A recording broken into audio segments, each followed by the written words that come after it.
Bonsoir et bienvenue en ce jeudi 21 avril 2022 et nous en sommes arrivés ce soir à la méditation numéro 751 et plus particulièrement à la méditation numéro 465 dans le livre de l'Apocalypse que nous méditons ensemble depuis le 1er janvier 2021. Avant de poursuivre dans notre méditation du jour, prions. Ô Père, tu nous dis de toujours avoir les yeux tournés vers toi, Seigneur. Selon qu'il est écrit dans Michée 7,7, « Pour moi, je regarderai vers l'Éternel. Je mettrai mon espérance dans le Dieu de mon salut. Mon Dieu m'exaucera. » Alors oui, Seigneur, tout comme, Père, tu as demandé à Moïse, dans le désert, lorsque les serpents étaient là pour,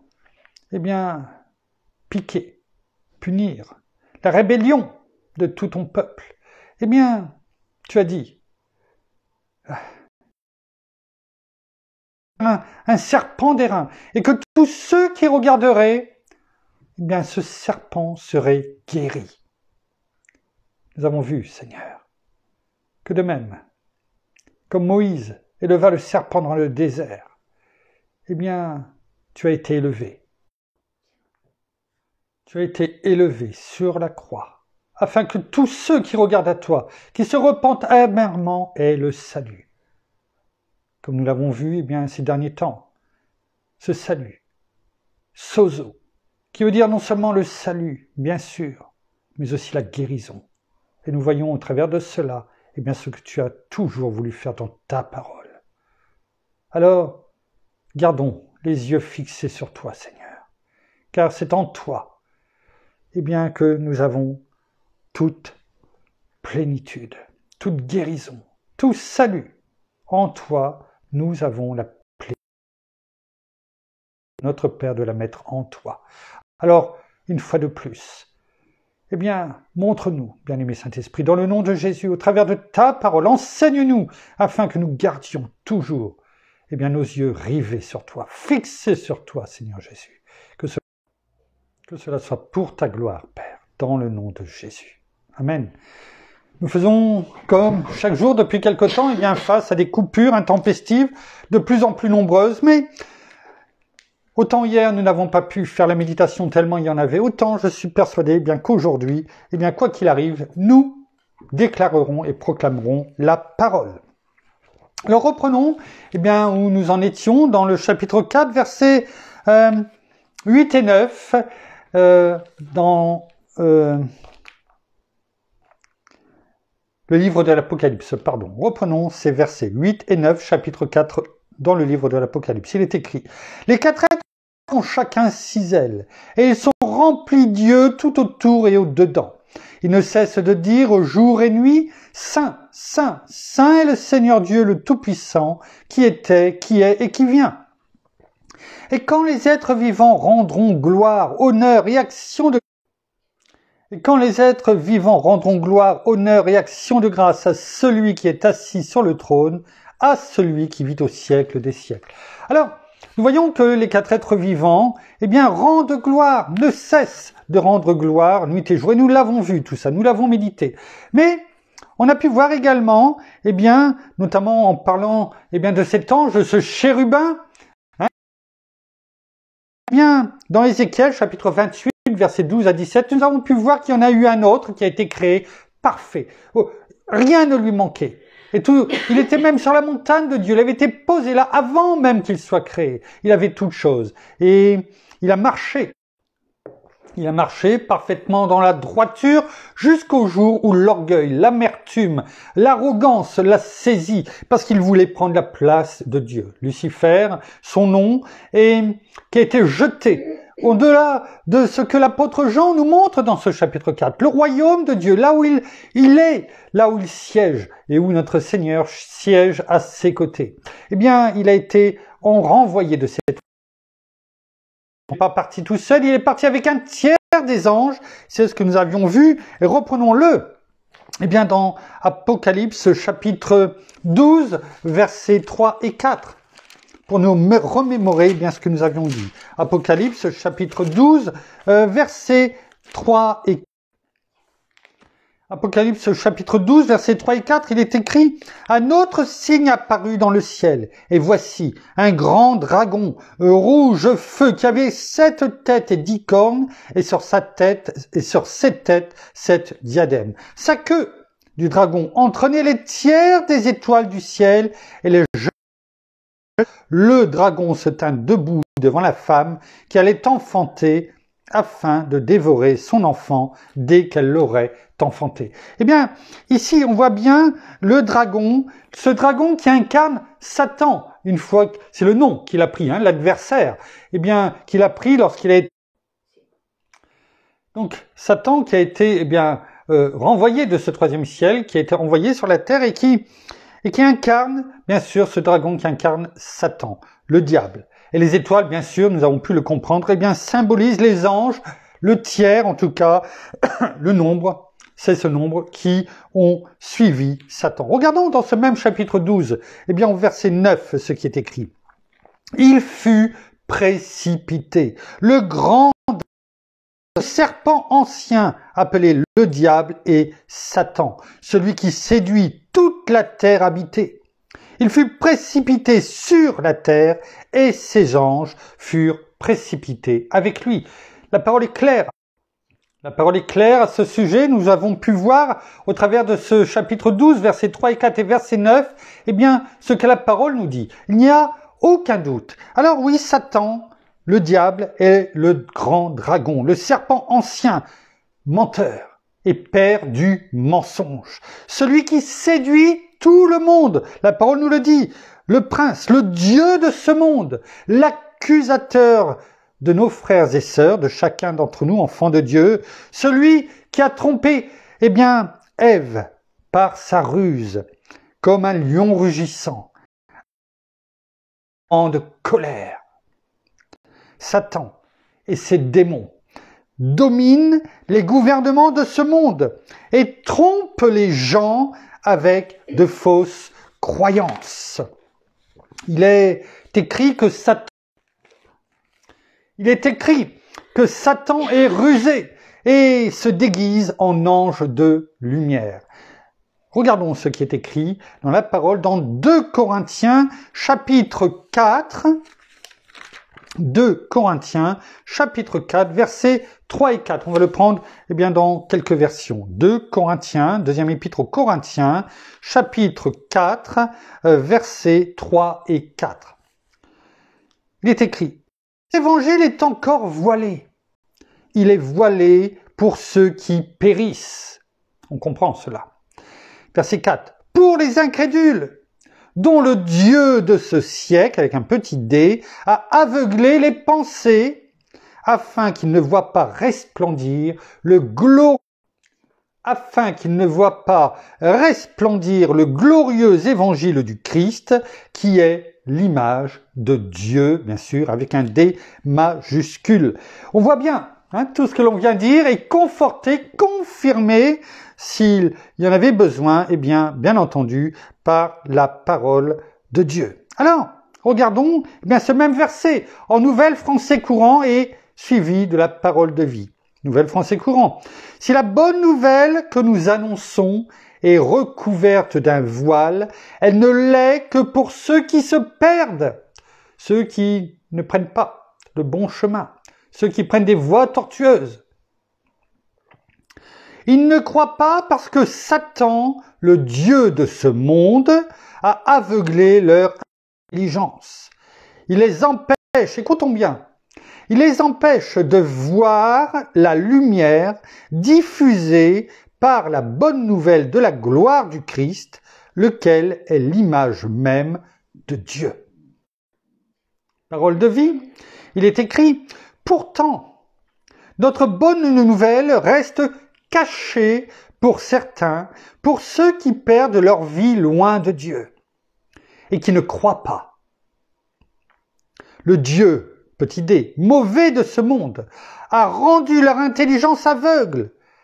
Alors, ils ne voient pas briller la lumière qui est dans la bonne nouvelle. C'est la lumière qui est l'image de Dieu.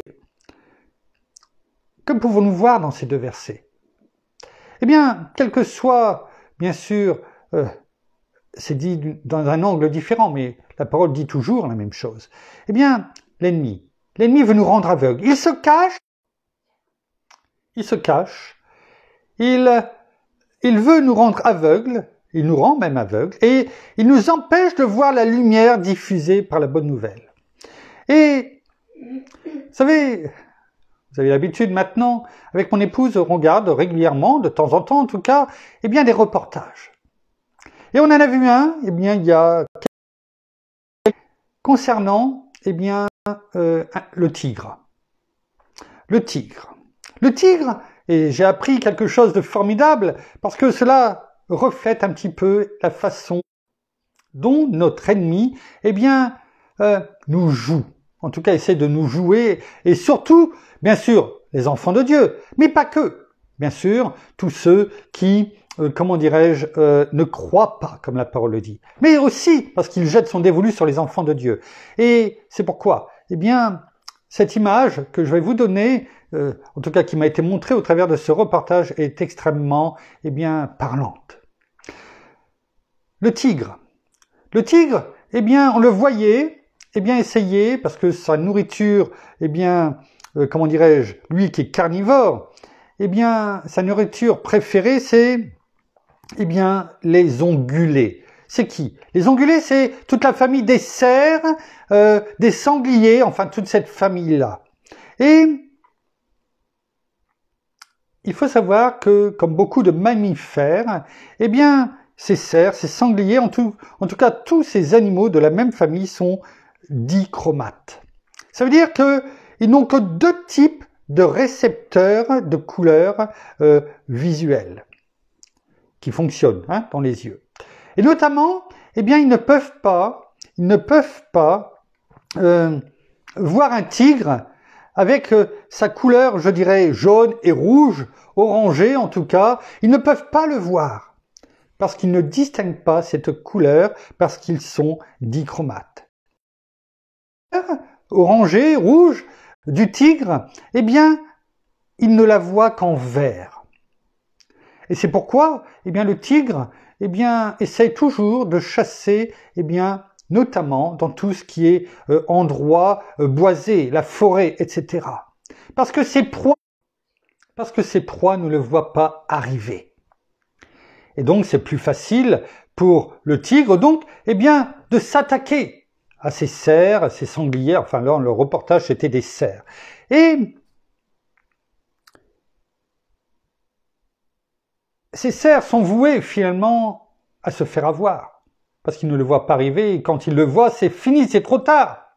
Alors, eh bien, il y a deux façons de faire. C'est pourquoi on peut voir les cerfs, notamment, eh bien, davantage dans peut-être des endroits qui ne sont pas boisés, parce que ainsi ils ne peuvent pas le confondre. Même s'ils ne voient pas la couleur, ils ne peuvent pas le confondre, parce que le tigre ne peut pas se confondre avec autre chose, eh bien, en verdure.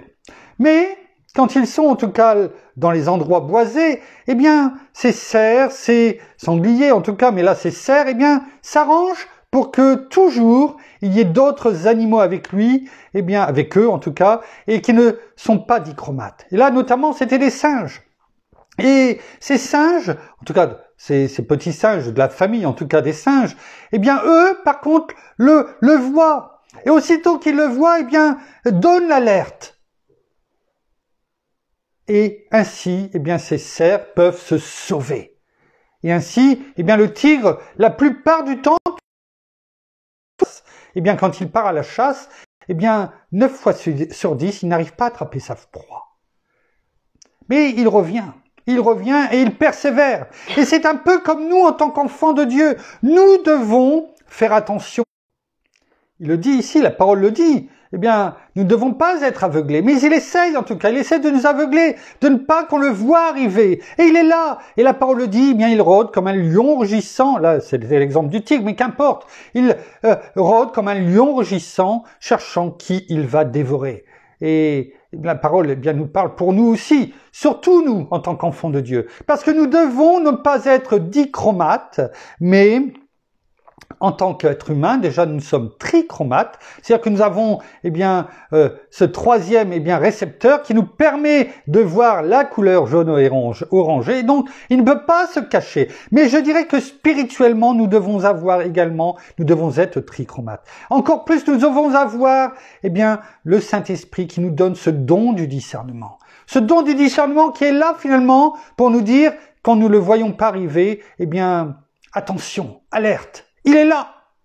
Il essaie de te mener dans une voie qui n'est pas la bonne. Il essaie de se jeter sur toi et de te faire dévier, de te manger spirituellement, de t'emmener ailleurs. Parce que c'est ce qu'il veut, atteindre sa proie et l'emmener ailleurs. Et nous devons, au travers de cette image qui nous a été montrée par, ce reportage, nous devons faire attention. Nous ne devons pas non plus être tout seuls. Nous ne devons pas nous croire plus forts que les autres, et notamment que l'ennemi, et croire que tout seuls, nous sommes à l'abri du danger. Bien entendu, nous devons laisser notre bien-aimé Saint-Esprit, qui est en nous, en tant qu'enfant de Dieu, qui nous a été donné, nous avons pu le voir. Notre Seigneur est mort sur la croix pour cela, parce qu'il était meilleur pour nous. Il était meilleur pour nous, plus avantageux que notre bien-aimé Saint-Esprit nous soit donné. Et nous pouvons comprendre cela. Parce que l'ennemi n'aura de cesse, de nous chasser, de nous attaquer, tout comme il a essayé de le faire avec notre Seigneur, quand il l'a tenté dans le désert, et que quand notre Seigneur l'a chassé par la parole, par l'épée de Dieu, par l'épée de la parole, qui est la parole de Dieu, il est écrit qu'il est parti. Mais il n'est pas parti définitivement. Il est parti jusqu'à un moment plus, plus favorable. Jusqu'à un moment plus favorable, et je remercie ma tendre et chère épouse qui fait office de souffleur notamment, pas que. Et c'est ce que nous devons comprendre et toujours avoir en tête. Oh, nous ne sommes pas là pour toujours croire qu'il est là, que les démons sont là, etc. C'est pas cela. Celui qui est en nous est plus grand que celui qui est dans le monde. Et nous devons, prendre du temps pour déclarer, proclamer la parole, la méditer. Mais nous devons toujours, tout comme ces cerfs, faire attention, avoir cet état d'alerte là où nous sommes, ne pas se croire supérieur à tout et à l'ennemi, en se croyant, que nous n'avons besoin de personne. Et encore moins peut-être de l'Église, de nos frères et sœurs. Non, nous en avons besoin. La prière agit aussi comme cette alerte. Et ainsi, nous sommes gardés, nous sommes avertis. Et nous devons toujours être à l'affût. Veillez et priez afin de ne pas entrer en tentation. Gethsémané, lorsque, par 3 fois il a prié la même prière, Père, non pas ma volonté, mais ta volonté. Et c'est ce qu'il a été dire aux apôtres, aux disciples en tout cas qui étaient là, notamment à Pierre, Jacques et Jean qui étaient là, plus proches de lui, et qu'il voyait à chaque fois veillez et priez afin de ne pas entrer en tentation. Alors, s'il leur a dit cela, si cette image que nous avons partagée aujourd'hui nous parle, c'est pour que vraiment, nous soyons attentifs, que nous ayons toujours, comme nous l'avons pris, nos yeux fixés sur notre Seigneur qui s'est donné, qui s'est livré, qui s'est fait péché pour nous, qui s'est fait malédiction pour nous. Il nous a tout donné. Il nous a tout donné. Et s'il nous demande d'avoir nos yeux fixés sur lui, c'est pour que nous voyions, que nous nous rappelions, ce qu'il a fait. Le Seigneur n'est plus sur la croix. Il a été descendu. Il a été mis dans le tombeau. Il est ressuscité. Il est vivant. Il est assis à la droite de notre Père. Ne nous trompons pas. Mais nous pouvons toujours avoir nos yeux fixés sur cette croix que nous devons porter, cette croix qui nous rappelle ce que le Seigneur a fait, mais qu'il est lui-même toujours là avec nous, à nous aider à porter notre croix, à avancer, nos yeux fixés sur ce qu'a fait notre Seigneur, parce que ce qu'il a fait, nous a rendus libres, il nous a brisé toute chaîne, il nous a sozo, non seulement sauvés, mais guéris. Alors, que tout ça aujourd'hui nous rappelle qui est notre ennemi, qu'il est là, qui rôde. Nous n'avons pas à en avoir peur.